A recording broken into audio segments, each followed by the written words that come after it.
हमें पता है कि हमारे जिले में एक आदमी इलेक्शन को धांधली करके आया है। पाकिस्तानियों, हम क्यों नहीं बोलते उसके खिलाफ?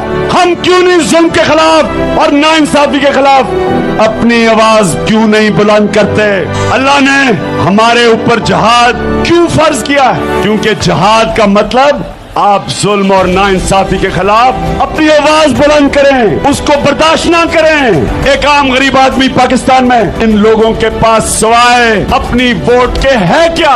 ना इनको तालीम मिलती है, ना इनको रोजगार मिलता है, ना अस्पतालों में इलाज होता है, ना साफ पीने का पानी मिलता है, कचहरियों में धक्के खाते फिरते, थानों में जुल्म होता है। ये लोगों के पास सिर्फ एक चीज है, अपनी वोट।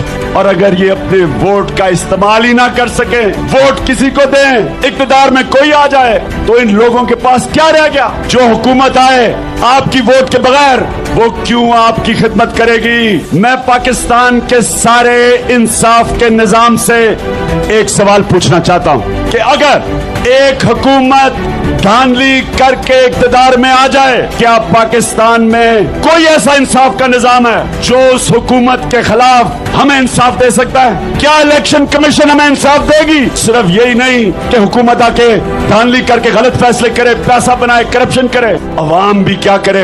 अगर अवाम एक हुकूमत को अपनी वोट से निकाल ही नहीं सकती, उस हुकूमत को ला ही नहीं सकती जिसने अवाम के लिए फैसले करने हैं, तो अवाम में और जानवरों में क्या फर्क रह गया?